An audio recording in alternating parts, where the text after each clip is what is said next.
할렐루야. 주사랑교회 사랑이 많은 줄로 믿습니다. 우리 옆에 분들하고 한번 인사하겠습니다. 제 옆에 앉아주셔서 참 감사합니다. 우리 다시 한번 인사하겠습니다. 제가 참 많이 부족합니다.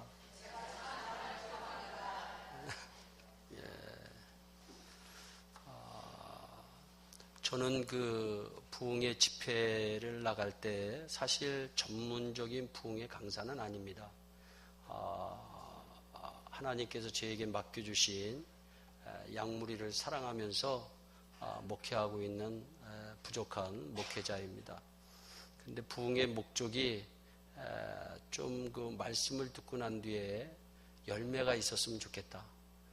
이 시대에 하나님께서 쓰시는 귀한 목사님들이 많이 계시는데 하나님 이 부족한 종이 섰을 때 하나님 그 부흥의 집회의 기간만 은혜 받는 게 아니라 부흥의 집회 끝나고 난 뒤에 수많은 열매들이 있게 하옵소서. 이게 제 부흥 집회하는 하나님 앞에 간절히 기도하는 기도 제목 중에 하나입니다.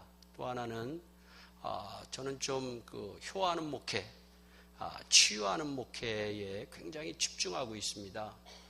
그래서 여러분들이 우리 주사랑교회에서는 제가 5번 설교하는데 이 5번 설교를 통해서 좀 치유의 은혜가 임했으면 좋겠어요. 그래서 정말 끝나고 난 뒤에 기쁨이 넘치고 좀 감격이 있고 정말 하나님은 살아계시구나. 할렐루야. 그 놀라운 고백이 우리 가운데 있었으면 참 좋겠어요. 그러면 우리 하나님이 얼마나 기뻐하실까, 얼마나 좋아하실까 생각하면 제 마음이 뜁니다. 할렐루야. 여러분들 제 마음이 뛰는 소리가 들리시나요? 아마 못 들리실 거예요.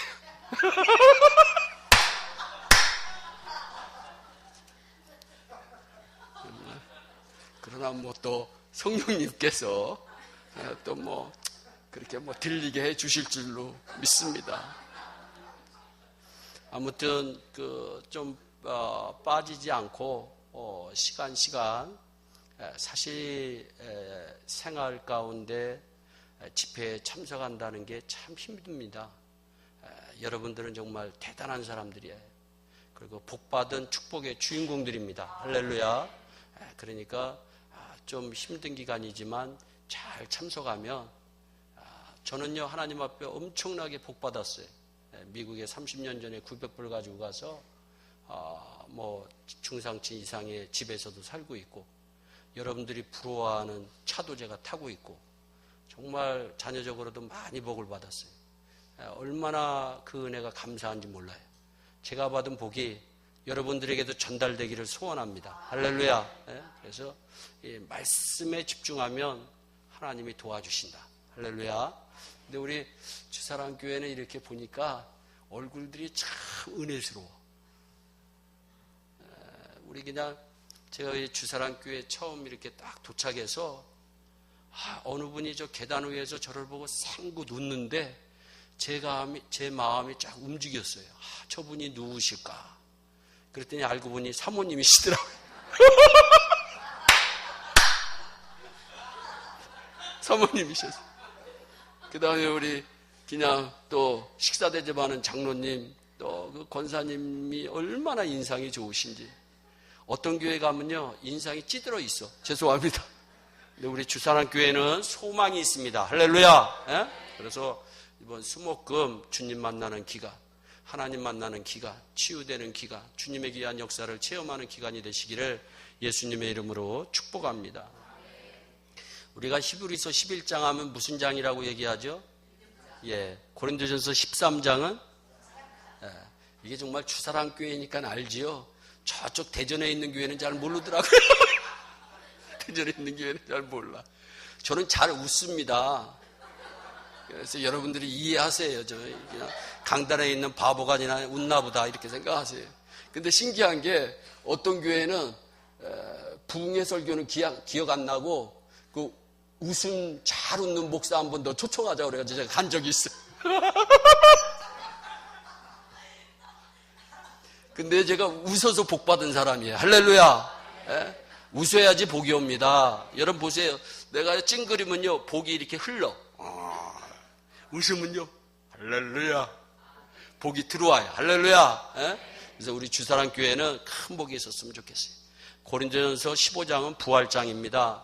사도 바울은 부활에 관해서 설명하면서 이렇게 고백합니다. 9절인데요. 나는 사도 중에 가장 작은 자입니다. 나는 하나님의 교회를 박해하였으므로 사도라 칭함받기를 감당하지 못할 자입니다. 그러나 내가 나된 것은 하나님의 은혜입니다. 내가 모든 사도보다 더 많이 수고하였으나 내가 지나온 삶을 돌이켜보니까 내가 한 것이 아니요 오직 나와 함께 하신 하나님의 은혜임을 내가 깨닫습니다. 이거 지금 사도 바울이 고백하고 있는 거예요. 사도 바울은 아무리 생각해도 자신이 사도라 칭함을 받는다는 것은 상상하지도 못한 사람이었어요. 그런데 하나님이 그분을 선택하셔서 하나님이 세워주시고 놀라운 하나님의 사역을 할 수 있도록 복 주신 것은 하나님의 은혜라고 고백하고 있는 거죠. 자신의 모든 수고 또한 자신이 한 것이 아니요 자신과 함께 하신 하나님의 은혜라고 고백하고 있습니다.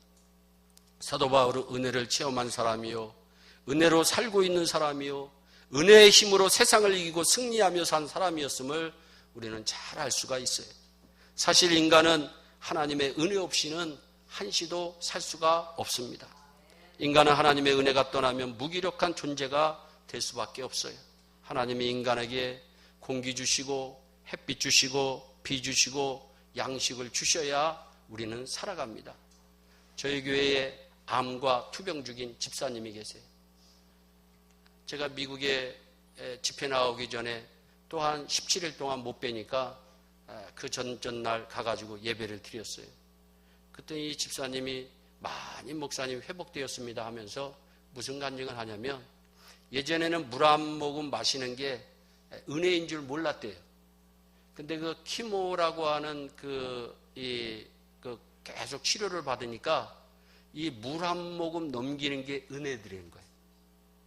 물 한 모금 넘었다가 그 물이 다시 넘어올 때의 그 고통은 굉장히 심하다는 거죠. 여러분들이 아침에 일어나는 거 하나님의 은혜입니다. 우리는 그런데 하나님의 은혜를 너무나도 많이 받고 사는데 그 은혜를 잘 몰라요. 이번 집회에 그 은혜를 저도 좀 깨닫고 여러분들도 깨달았으면 좋겠어요.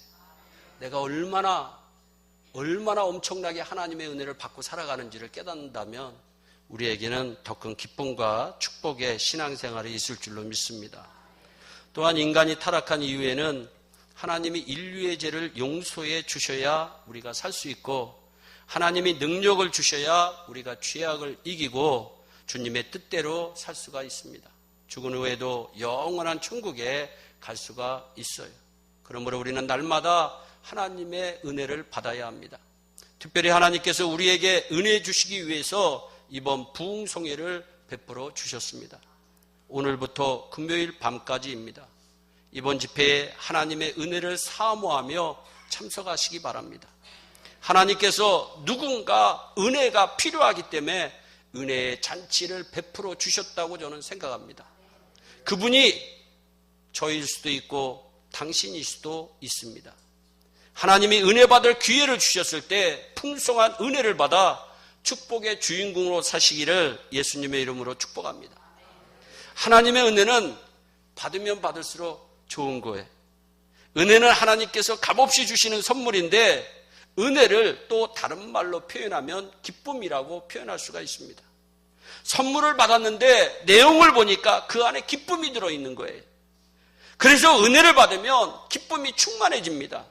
여러분, 내가 은혜가 충만한데 인상 쓰면서 사는 사람 없습니다. 나에게 은혜가 오면 누가 뭐래도 나의 마음속부터 흘러나오는 기쁨이 다른 사람에게 전달됐을 뿐이 없게 되는 거죠. 근심 걱정 속에서 교회 나온 사람들이 1시간 예배 드리고 나면 어딘가 흐뭇해지고 기쁨이 생깁니다. 그것이 바로 은혜 받은 징표예요.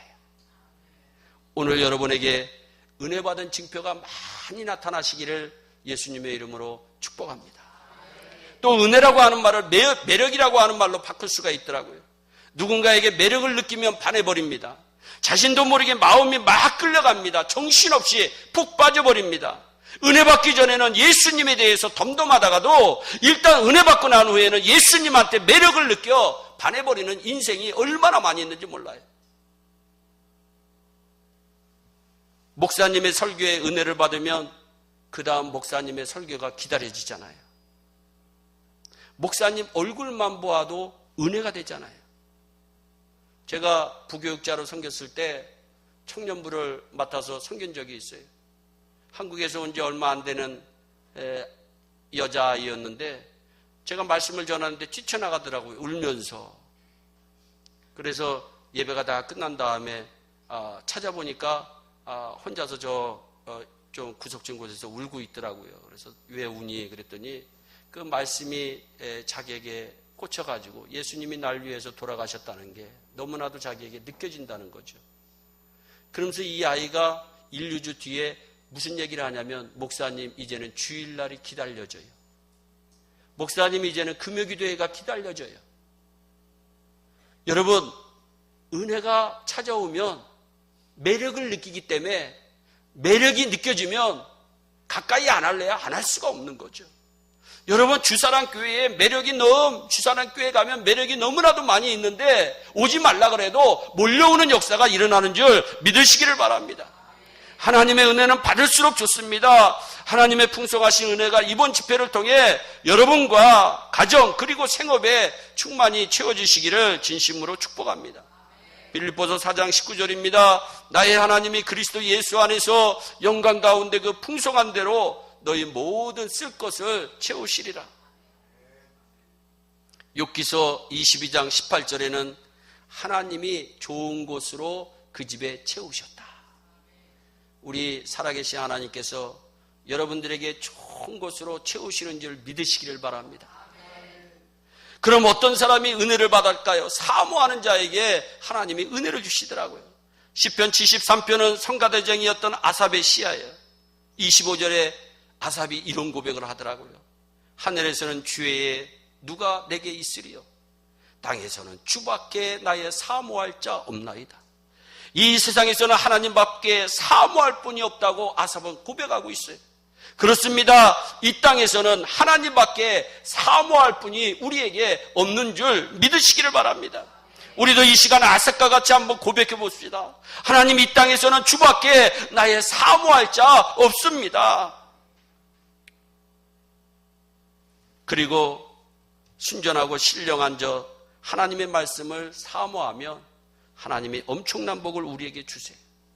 베드로전서 2장 1절 2절 말씀해 보니까, 그러므로 모든 악독과 모든 기망과 예식과 시기와 모든 비방하는 말을 버리고 갓난아기들 같이 순전하고 신령한 젖을 사모하라. 이는 그로 말미암아 너희로 구원에 이르도록 자라게 하려 함이라. 아멘. 이번 부흥성의 신령한 하나님의 말씀이 나에게 임할 것을 사모하는 시간이 되었으면 좋겠어요. 여러분이 말씀을 들을 때에도 사모하는 마음으로 들으면 하나님의 은혜로 말미암아 기적이 일어나는 줄 믿으시기를 바랍니다. 다윗은 시편 107편 9절에 하나님께서는 사모하는 영혼을 만족케 하여 주신다. 줄인 영혼에게 좋은 것으로 채워주신다. 이사야 선지자는 44장 3절에 대저 하나님께서 가난 자에게 물을 준다. 마른 땅에 시내가 흐르게 한다. 하나님의 신을 내 자손에게, 하나님의 복을 내 후손에게 내리니 풀 가운데서 솟아나기를 시냇가에 버들같이 할 것이다 말씀하고 있어요. 하나님의 은혜를 사모하는 자에게 하나님은 은혜를 주세요. 성령을 사모하는 자에게 하나님이 성령을 부어주시고, 하나님의 축복을 사모하는 자에게 하나님의 축복을 반드시 부어주시는 줄 믿으시기를 바랍니다. 전주에 가면 완산교회라고 있어요. 박동래 집사님이라고 하는 분이 계세요. 이 박 집사님은 신우의 전도를 받아 처음으로 완산교회에 나오신 분이에요. 첫날부터 맨 앞자리에 앉아서 예배를 드립니다. 그러던 어느 날 예배드리는 중간에 육신의 고질병이 끝이 치유되는 놀라운 은혜를 체험합니다. 평소 목구멍에 골프공 같은 것이 걸려있어 큰 고통 속에 살았어요. 침을 삼켜도 목구멍에 걸려서 넘어가지 않고 항상 가슴이 답답했으니 얼마나 괴로웠겠어요. 그런데 어느 날 교회에 평소보다 일찍 나와 기도를 하고 있을 때 어디선가 기가 막힌 향기가 곳곳을 휘감는 거예요. 그래서 기도하는 가운데 누가 강단에 예쁜 꽃을 장식해 두었나 보다 생각하고 눈을 떠보니까 그게 아니야. 강단의 꽃향기가 아니더라는 거예요. 그래서 참으로 희한하구나 하고 기도한 후에 예배를 드렸는데 목사님의 말씀이 끝나신 후 축도하시는데 가슴에서 통 하는 소리가 나더니 목구멍을 막고 있던 덩어리가 내려갔다고 하는 놀라운 간증을 하더라. 그 수십 년 지나서까지 건강하게 그 교회의 기둥이 되어서 얼마나 잘 섬기는지 몰라요. 이 집사님도 똑같은 고백을 해요. 목사님, 주일날이 너무 기다려져요. 주일날 교회 가는 것이 그렇게 행복할 수가 없어요. 여러분, 이것이 은혜 받은 자의 모습인 줄 믿으시기를 바랍니다. 저희 교회에 조유연 집사님이라고 하는 분이 계세요. 이분은 위암, 폐암, 간암 환자였어요. 이분이 저희 교회에 오시기 전에는 아내가 계속 교회 가자고 그렇게 해야지만 교회 갔던 사람이었어요. 그런데 어느 날 하나님의 은혜가 임하니까 아내가 나오기도 전에 자신이 차 시동을 켜고 있더라는 거예요. 교회 가는 아내를 기다리고 있는 자신의 모습을 보고 깜짝 놀라더라는 거예요. 이분이 맨 처음에 위암에 걸려가지고 위에 90%를 떼어냅니다. 의사가 당시 죽을 것이라고 그랬는데 하나님의 은혜로 위암을 고쳐받았어요.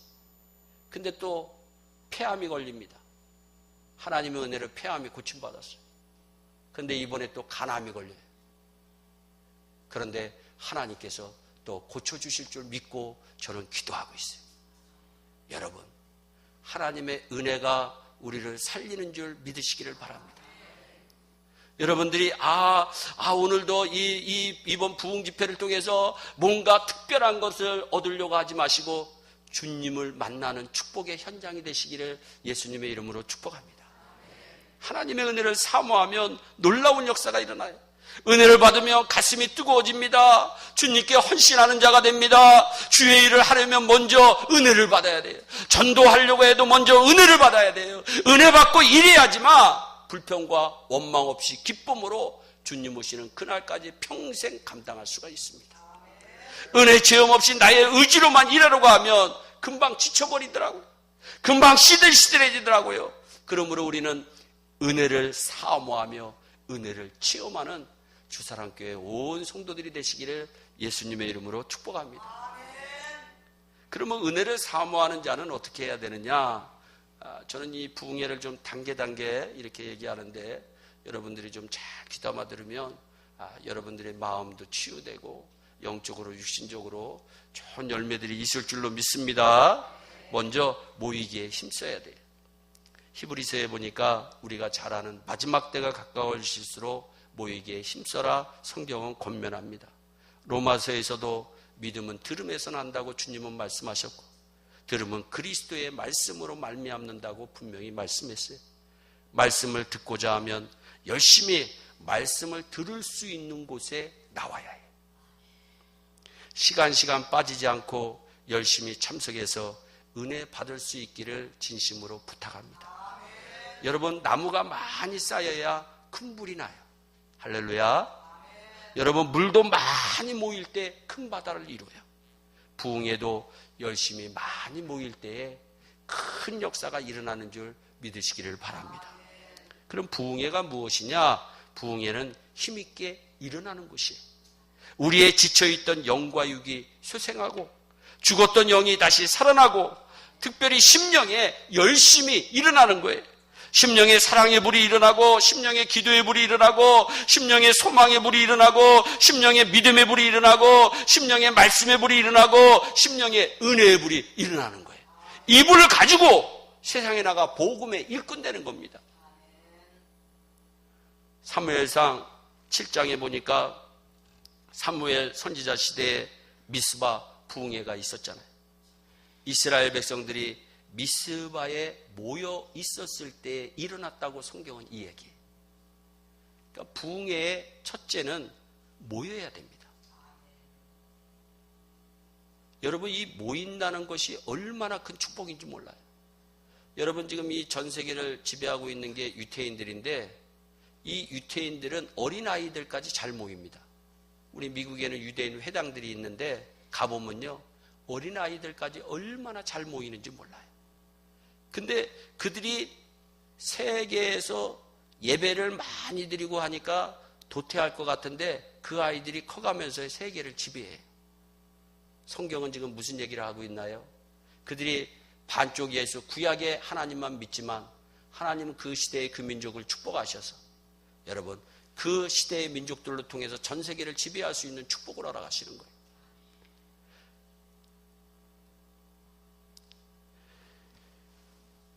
성경에 보면 에스라 선지자 시대에도 수문앞 광장에 부흥회가 있었어요.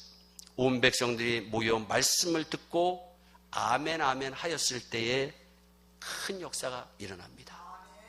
신약시대 오순절 부흥회도 저희가 합심하여 모였기에 놀라운 성령의 역사가 일어난 줄 믿으시기를 바랍니다. 어느 시간에 성령님께서 역사하실지 아무도 몰라요. 그렇기 때문에 내가 빠진 시간에 성령님이 임하면 누구만 손해일까요? 누구만 손해일까요? 자, 우리 옆에 분들하고 한번 인사합시다. 한 번이라도 빠지면 나만 손해입니다. 그래도요, 또 그랬다고 나는 안 빠져야지 하는데 또 한 번 빠졌다고 절망하거나 낙심할 필요는 없어요. 그 다음에 나오면 되니까. 할렐루야. 그러니까 여러분, 열심히 최선을 다해서 내가 하나님을 사랑하는 모습을 보이기만 하며 나머지는 하나님께서 도와주실 줄 믿으시기를 바랍니다. 믿으시기를 바랍니다. 어느 장로님께서 멀리 떨어져 사는 아들에게 권면하는 내용이에요. 모교회 목사님이 그 지역에서 부흥성회를 인도하니까 너 시간마다 꼭 참석해서 은혜를 받도록 해라. 특별히 너 새벽기도 빠지면 안 된다 얘기했어요. 그러니까 이 아들이 아버지, 내가 다른 시간은 다 나갈 수 있지만 새벽엔 도무지 내가 일어날 수가 없어요. 공부할 게 산더미고 이게 너무나도 많아서 아버지 용서해 주세요. 그랬더니 장로님이 안 돼 이놈아, 내가 새벽마다 깨워줄 테니 일어나 새벽기도에 꼭 참석해라. 아니 아버지가 멀리 떨어져 계신데 어떻게 날 깨웁니까? 그랬더니 걱정하지 마, 내가 새벽 4시부터 4시 30분 사이에 너에게 전화를 걸 거야. 3번 전화를 거는데 울린 소리를 듣고 너는 일어나기만 하면 돼. 절대로 전화를 받으면 안 된다. 전화비가 오르기 때문에 안 된다.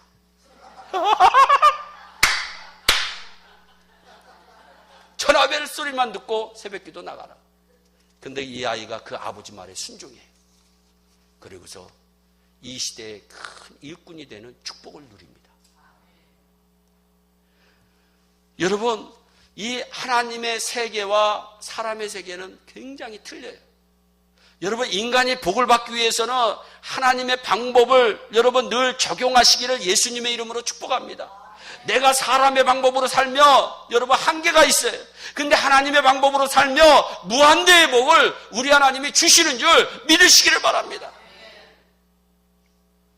그래서 좀 부족한 목사지만 저도 은혜 받고 여러분들도 은혜 받기 위해서 최선을 다해서 좀 이번 집회에 모이기를 힘썼으면 좋겠다, 이런 마음이 들어요. 두 번째는 은혜를 사모하며 찬송할 때에는 뜨겁게 찬송해야 됩니다. 오늘 제가 이렇게 보니까 찬송을 인도하신 분들이 여성 4인조 같은데 얼마나 뜨겁게 찬송을 인도하시는지 감동을 받았어요. 할렐루야. 그분들에게 하나님이 큰 복을 내려주실 줄로 믿습니다. 여러분, 성경에 보면 찬송하는 이 찬송으로 헌신하는 사람들이 다 복을 받았어요. 할렐루야. 그리고 내가 찬송의 리더가 아니더라도 그 찬송을 따라 부르기만 해도 하나님이 복을 내려주세요. 할렐루야. 그래서 찬송은 곡조 있는 기도라고 하잖아요. 사도행전 16장 16절 이하의 내용에 보면 바울과 실라가 주의 일하다가 억울하게 빌립보 감옥에 갇힙니다. 그러나 실망하지 않고 낙심하지 않고 절망하지 않고 하나님께 기도하며 하나님을 찬송합니다. 그러니까 죄수들이 그 찬송을 들어요. 할렐루야. 지금 성경이 무슨 얘기를 하고 있어요? 내가 부른 찬송이 옆 사람에게 들려줘야 된다. 성경은요, 토시 하나도 그냥 얘기하는 법이 없어요. 지금 바울과 실라가 찬양하는 소리가 그 바울과 실라가 머물러 있는 온 감옥의 죄수들이 들어요. 그러니까 이 찬양을 얼마나 뜨겁게 찬양했겠어요. 근데 바울과 실라의 환경은요, 그렇게 좋은 환경이 아니었어요. 엄청나게 열악한 환경이었어요. 착고에 처해 있었어요. 엄청나게 맞았어요. 힘들어요. 찬송에 도저히 나올 수 없는 상황이에요. 그런데요, 바울과 실라 안에는 능력의 하나님이 계신 줄 믿으시기를 바랍니다.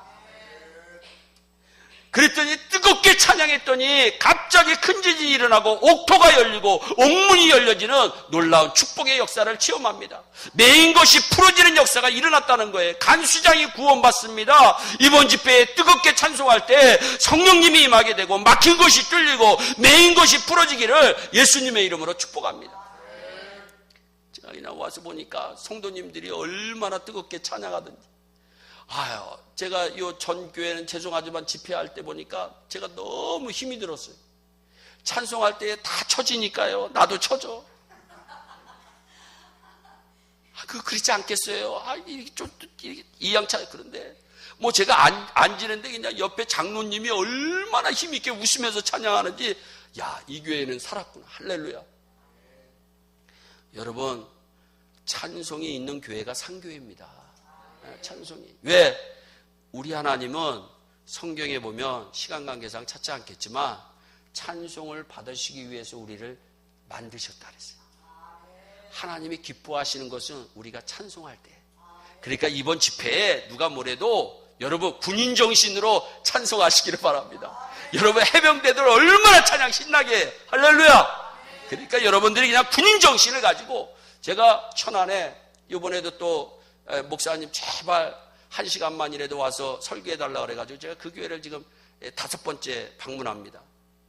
근데 내가 이번엔 도저히 내가 갈 수가 없다 하는데, 목사님, 근데 그 교회는 이 찬양 리더가 한 300명 정도 모이는 교회인데 찬양 리더가 다 초등학생들이에요. 부흥 집회 때. 난 그런 교회 깜짝 놀랐습니다. 그리고서 찬양을 인도하는데 그 교회는 쳐지는 노래가 한 곡도 없어. 예를 들어서 나 같은 죄인 이렇게 우리는 부르면 거기는 나 같은 죄인 살리신 으쌰. 그러니까 나도 모르게 아니 초등학생들이 7살 10살 그 어린 아이들이 찬양을 하는데 군인정신으로 찬양하더라고.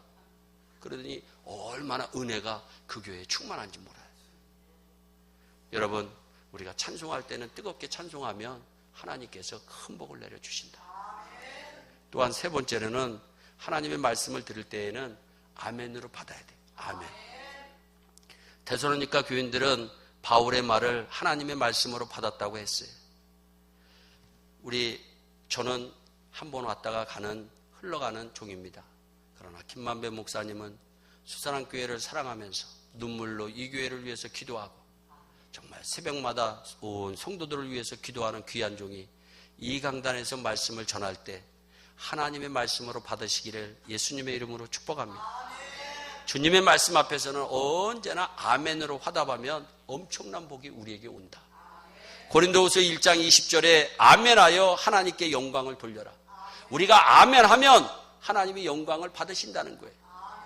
근데 제가 한 7년 전인가요? LA의 열린문교회라고 출석 한 4,000명 하는 교회에 신년 부흥성회를 인도한 적이 있어요. 근데 이 부흥 집회 인도하기 전에 어느 장로님이 식사 대접하실 겁니다 그러시더라고요. 그래서 예 그래요 그랬더니 정말 키가 짜리몽땅에다가 얼굴이 정말 이상하게 생기신 분이에요. 장로님이신데, 그래서, 아니, 어떻게 저런 분이 식사 대접을 참 그래도 하나님 복을 많이 주셨나 보다. 근데 또 권사님은 참 미인이야. 야, 그래서 바보 온다리 평강공주 만나. 평강공주 만났구나. 그러고서 이분이 얘기하는데, 그 목사님이 얘기하는데, 목사님, 이 장로님이 LA에서 둘째가라면 서러운 부자입니다. 그러더라고요. 그런데 이 장로님이 간증을 하는데, 목사님 저는 아멘 잘해서 복 받았습니다. 그러더라고요. 근데 그 장로님은요, 아멘을 씹어 먹어. 우리는 그냥 아멘 하잖아요. 난 그런 아멘 개인적으로는 별로 좋아하지 않습니다. 근데, 제가 부흥집회를 인도하는데, 그냥, 우리가 이 고품격의 인간들이잖아요. 그럼 그냥, 아멘. 좋다. 이러면 되는데, 그분은 씹어, 아멘. 그것도 앞자리에서 그러니까, 죽겠더라고요. 그래서, 그래서 이게 한 번으로 그치겠지. 근데 전할 때마다 그냥, 아멘. 좋은 말씀입니다. 감사합니다. 이러면 나도 좋고 마음도 편하겠어요. 근데, 우리가 아멘으로 하나님께 영광을 돌려야 됩니다. 그러면, 아멘! 보면 부부들 떨어.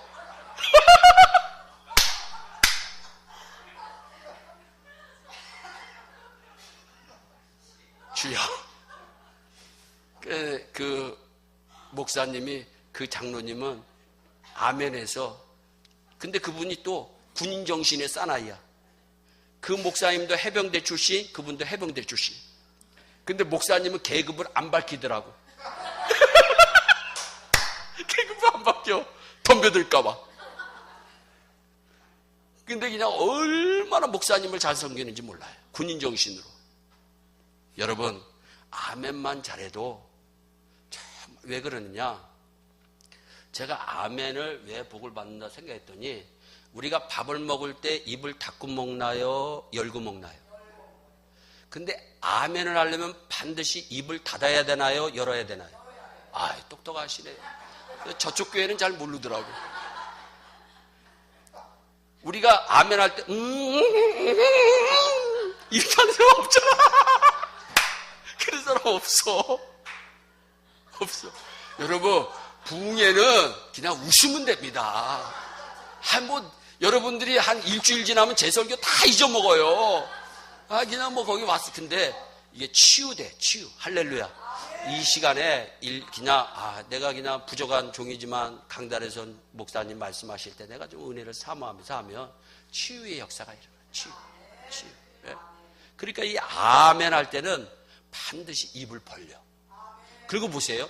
밥을 먹을 때 입만 계속 벌리면서 먹는 사람 있나요, 없나요? 반드시 소화를 시키려면 벌렸다가 어떻게 해요? 똑똑하시네. 서울에 있는 유치원을 졸업하신 것 같아요. 서울에 있는 유치원. 이게 아멘의 원리를 보니까 벌렸다가 닫고, 벌렸다가 닫고, 벌렸다가 닫고 그래. 그러니까 아멘. 그러니까 계속 영적인 말씀이 씹어지는 거죠. 여러분, 아멘 하신 분들은 하나님께서 지금보다 갑절의 복을 주실 줄로 믿습니다. 네 번째, 정성으로 하나님께 예물을 드려야 돼요. 은혜 주실 것을 믿고 예물을 드려야 됩니다. 경제가 어렵고 살림이 넉넉하지 않지만 이번 부흥성회에 감사함으로 예물을 드리는 귀한 성도님들의 아름다운 손길이 있기를 예수님의 이름으로 축복합니다. 왜냐하면 교회가 부흥성회를 열 때에는 사실 부흥성회에 나온 헌물로 모든 경비가 처리가 돼야 돼요. 그러기 위해서는 여러분들이 그래도 내가 은혜를 사모하면서 물질을 봉헌하면 하나님이 큰 복을 내려주세요. 저희 교회도 부족한 교회지만 지금까지 하나님의 은혜 가운데 작지도 않고 크지도 않게 미국에서 행복하게 목회하고 있습니다. 그런데 제일 많이 헌금한 사람은 집 팔아가지고 치러 간 사람이에요. 근데 성경의 원리는 이 세상의 원리는 내가 돈을 쓰면 그 돈이 반드시 마이너스가 돼. 근데 성경의 원리는 내가 돈을 써가지고서 망했다는 사람이 없어요. 내가 하나님 앞에 돈을 써가지고서 부자 되고 하나님 앞에 돈을 써가지고서 내가 복받았다고 하는 간증은 너무너무 많아요. 헌금을 봉헌하실 때에는 반드시 이름과 직분을 함께 적어주시면 좋겠어요. 믿음으로 감사의 제목과 소원의 제목을 기록하시면 저도 읽으면서 축복하지만 이 예물을 받으시는 하나님께서도 그 마음을 받으시고 반드시 이번 집회가 끝난 뒤에 수많은 열매들이 있게 되는 복이 있기를 예수님의 이름으로 축복합니다. 특별히 준비된 예물을 드려야 하나님이 기쁘게 받으세요. 그래서 성경에 준비하여야 억지가 아니다 분명히 말씀하고 있어요. 이러므로 내가 이 형제들로 먼저 너희에게 가서 너희의 전에 약속한 헌금을 미리 준비하도록 권면하는 것이 내가 필요한 줄 생각한다. 이렇게 준비하여야 참 헌금답고 억지가 아니니 이것이 곧 적게 심는 자는 적게 거두고 많이 심는 자는 많이 거둔다 하는 말이로다. 각각 그 마음에 정한 대로 할 것이요 인색함으로나 억지로 하지 말지니 하나님은 포인트죠. 즐겨내는 자를 사랑하시는 자. 우리 교회가 뭐 연말이 되면은 추수감사 헌금 내야죠. 주일헌금 내야죠. 감사헌금 내야죠. 또 선교 많이 하니까 또 뭐 제가 2월 달에 IT 선교 간다고 또 건축까지 또 2군데 성전 건축한다니까 또 선교헌금 내야죠. 그러니까 그러는 찰나에 기도하는 중에 12월 첫째 주에 또 성전 건축헌금을 하고 싶은 마음이 생겼어요. 그래서 성전 건축을 12월 첫 주에 성전 건축 헌금을 좀 해야 되겠습니다. 그런데 지금 저희 교회 장로님들은 지금까지 저한테 한 번도 노라고 해본 적은 없어요. 예, 목사님 기도하셨으니까 그렇게 하세요. 그런데 어느 집사님이 저를 찾아왔어요. 목사님이 이렇게 어려운 때에 지금 성도님들이 연말에 돈 쓸 나갈 것이 얼마나 많이 있는데 12월 첫 주일에 헌금해봤자 얼마 안 거두드립니다. 그러니까 목사님 그냥 좀 연말 지나고 난 뒤에 좀 봄쯤 돼서 하시죠. 그런데 제가 제 마음에 감동이 있어서 얼마가 들어와도 좋으니까 그냥 저는 하겠습니다. 근데 놀라운 게 그래도 자기가 생각할 때에는 한 5천만 원 들어오면 그냥 적당히 들어온다 생각했대요. 근데 하나님이 약 한 3억 정도 들어오게 해주셨어요. 여러분, 하나님은 즐겨내는 자를 사랑하세요. 저도 헌금을 참 많이 내는 목사인데 하나님이 제가 인간의 계산으로 놓고 보면 저희 가정은 반드시 마이너스가 되어서 지금 굶어 죽어야 돼요. 근데요, 지금까지 풍성해지는 복을 받고 있어요. 이게 살아계신 하나님의 역사인 거죠. 인간은 설명할 수가 없어요. 그러나 하나님을 믿는 사람들은 모두 간증의 입술로 이 사실을 고백할 수가 있어요. 하나님이 내 인생을 책임져줬다. 하나님이 내 자녀들을 책임져줬다. 하나님이 내 가정을 책임져줬다. 내가 지금까지 온 것이 내가 잘나고 똑똑해서가 아니라 모든 것이 하나님의 은혜다. 어느 분이 헌금은 놀라운 투자라는 말을 했는데 성경에 일관되게 흐르는 헌금의 원리입니다. 빌립보서 4장 19절 나의 하나님이 그리스도 예수 안에서 영광 가운데 그 풍성한 대로 너희 모든 쓸 것을 채우시리라. 여기서 우리가 주의를 기울여야 할 구절이 있어요. 너희 모든 쓸 것. 이 말씀은 필요를 의미합니다. 하나님은 우리의 욕심을 채워주시는 분이 아니에요. 우리가 필요한 것을 채워주시는 축복의 하나님이세요. 어떤 목사님은 이렇게 얘기합니다. 하나님 앞에 바치는 것은 천국 은행에 저축하는 것이다. 은행장은 예수 그리스도이시다. 그래서 우리가 필요할 때마다 예수님, 내가 하나님 앞에 이렇게 하나님 앞에 헌신했으니 하나님 나도 나의 문제를 좀 결제해 주세요. 은행장이신 예수님이 오케이 도장 눌러주시면 만사 오케이인 줄 믿으시기를 바랍니다. 그 은혜가 있었으면 좋겠어요. 여러분, 우리가 필요할 때마다 하나님은 채워주시는 하나님이세요. 여러분, 저희 교회에 한 1,000만 원이 필요한 때가 있었어요. 그래가지고 했는데 어느 집사님이 생각지 않게 1,000만 원을 바쳤어요. 무슨 얘기를 제가 지금 하고 있느냐? 하나님은 우리의 필요를 따라서 채워주시는 분이시라는 거죠. 여러분, 우리 주사랑교회가 군송교회에 헌신하고 있어요. 이제 또 170명의 군목들과 가족들을 모시고 제주도에서 또 다음 주서부터 훈련해. 또 여러 가지 좋은 시간을 가져요. 엄청난 물질이 들어가요. 하나님이 채워주시는 거예요. 할렐루야.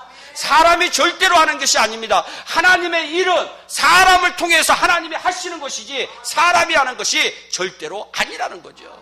여러분들이 이 자리에 나온 거 내가 나오고 싶어서 나왔다 그럴 수도 있어요. 그런데 그 나올 수 있도록 도와주시는 그 원동력은 하나님이시라는 거죠. 그분이 계시기 때문에 우리가 앉아있다는 거예요. 그 은혜가 저와 여러분들에게 이번 성회에 꼭 있었으면 좋겠어요. 네. 그러다가 그의 삶을 뒤돌아보니까 우리가 모든 것이 하나님의 은혜구나, 모든 것이 하나님의 축복이구나, 모든 것이 하나님 그렇습니다. 하나님이 나에게 은혜를 주시니까 내가 여기까지 왔습니다. 고백할 수 있다는 거죠. 여러분, 그러면 하나님의 은혜를 우리는 어떻게 받을 수 있을까? 오늘 성경은 우리에게 말씀하고 있어요. 오늘 본문에 보니까 성전 문지방에서 마치 샘처럼 물이 새어나왔다. 그 물이 점점 많아졌다. 처음엔 발목, 다음엔 무릎, 세 번째 허리, 마지막에 헤엄칠 정도로 가득 차 넘쳤다. 이 환상의 의미가 과연 무엇일까? 그런데 이 은혜의 강물의 시작이 성전에서 시작됐다는 거예요. 성전은 예수 그리스도입니다. 성전의 몸, 머리 다 예수님이에요. 하나님의 예수 그리스도로부터 흐르기 시작하는 보혈을 통해서 오늘도 우리를 살리시기를 원하시는 거예요. 이 밤에 하나님이 우리를 살리시기를 원하는 도구가 뭐냐? 예수 그리스도의 보혈이라는 거죠. 그 보혈의 공로로 말미암아 우리가 이 자리에 앉아있을 때 나도 모르는 가운데 나를 치유해야 하는 거예요. 그래서 요한복음 7장 37절에도 누구든지 목마르거든 내게로 와서 마셔라. 교회는 은혜의 강물이 흐르는 곳이에요. 우리는 하나님이 충성하라고 맡기시 자기가 섬기는 교회에서 반드시 은혜를 받아야 됩니다. 자기 교회는 등한히하고 여기저기 은혜를 구하러 다니는 분은 잘못될 위험이 있어요. 교회와 신앙이라는 잡지에 정윤석이라는 기자가 쓴 기사가 소개된 적이 있어요. 그 기자는 몇몇 기독교 언론지나 전단지에서 예언의 은사를 받았다는 유명한 세 분을 찾아가서 예언을 받았더니 전부 엉터리였다는 거예요. 예언을 받기 전에 봉투에 헌금을 넣고 예언받기 원하는 내용을 적어서 내기를 여동생 결혼 문제에 대해 예언받기를 원합니다. 적어내고 감사한 예물을 드렸대요. 그런데 사실은 기자는 여동생이 없어요. 그랬더니 어느 분은 여동생은 아직 준비가 덜 됐어. 때가 아니야. 여동생이 축복권이 아직 없네. 그것을 누리려면 다음 주 월요일부터 여기 와서 40일 작정 기도해봐. 결혼 상대자인 남자는 괜찮아. 근데 그 기자에게는 여동생이 없어요. 지금 무슨 얘기를 하고 있어요? 여러분, 우리가 말씀 중심의 삶이 아니면 흔들리기 쉽다는 거예요.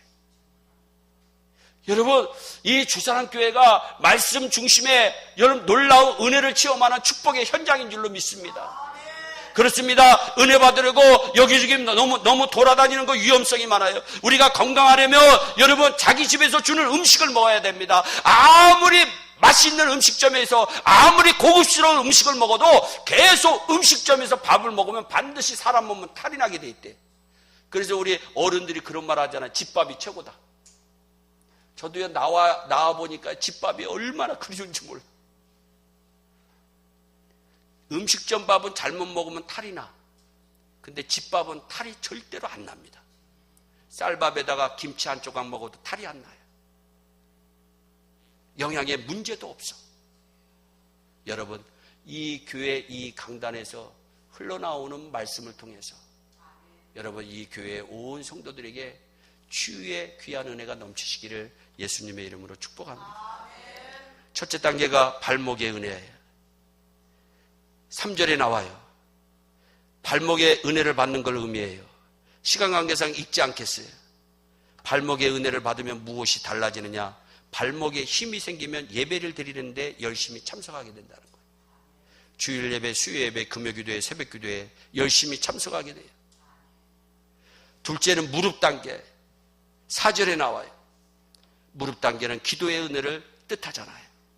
열심히 예배에 출석하던 사람이 점점 은혜를 받더니 기도에 열심하기 시작하는 거예요. 그러므로 기도도 은혜를 받아야 열심히 생기고 기도하지 않고는 견딜 수 없게 되는 거예요. 여러분 중에 기도의 맛을 잘 모르시는 분들은 하나님께 기도해 보세요. 하나님, 제게 무릎에 은혜를 주옵소서. 어느 날부터 기도하고 싶어집니다. 기도에는 열심히 있어야 응답을 받습니다. 잠언서 8장 17절에 나를 간절히 찾는 자는 나를 만날 것이다. 시편 50편 15절에 환난 날에 나를 부르라 내가 너를 건지리라 주님은 분명히 말씀합니다.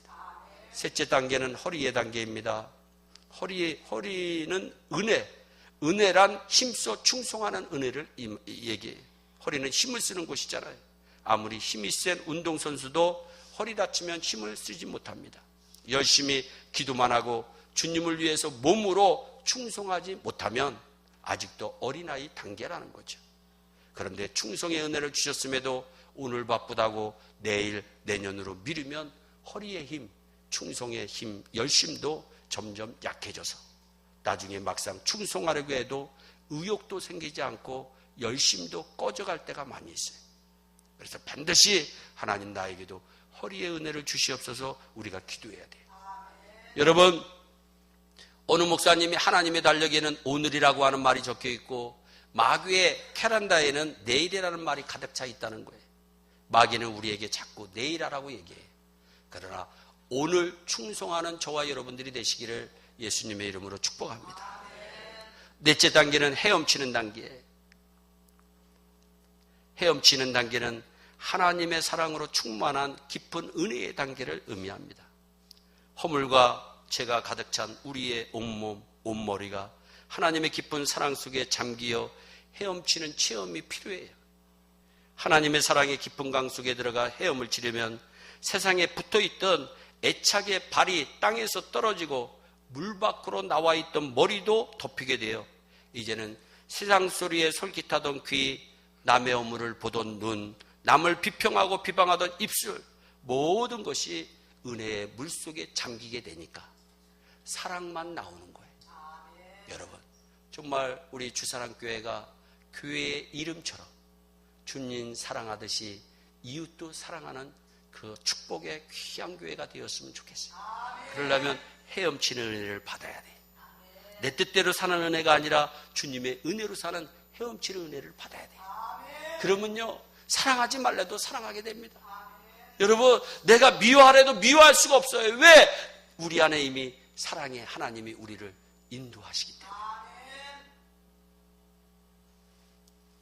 우리는 특별히 좋은 일을 만나거나 위험해서 하나님으로부터 특별한 보호심을 받았거나 간절히 바라던 것을 이루거나 응답을 받아야 하나님께 감사할 때가 있어요.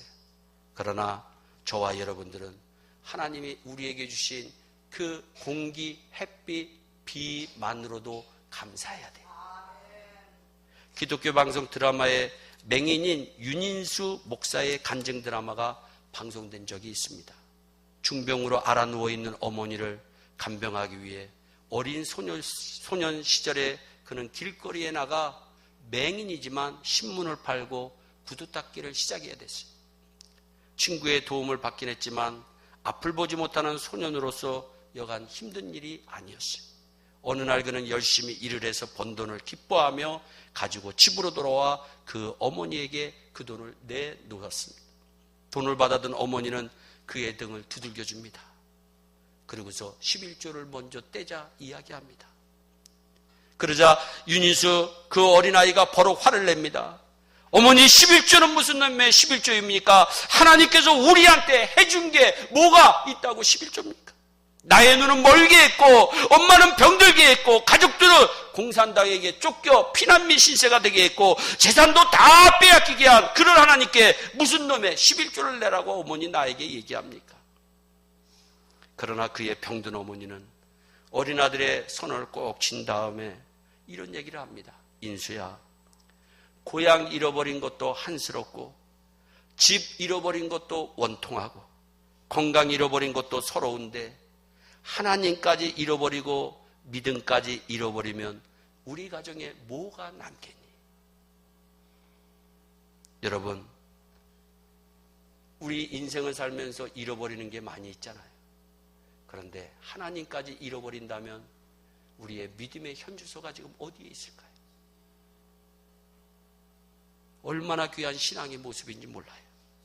그 어려운 역경 중에도 감사하는 그 어머니의 믿음을 보시고 하나님은 그 소년을 마침내 맹인이지만 귀한 목사님으로 만들어 주십니다. 그렇다면 우리는 맹인 소년의 가정보다 엄청난 감사 조건에 살면서도 감사를 잊고 살지는 않나요? 우리는 여전히 욕심 가운데 빠져 살기 때문이에요.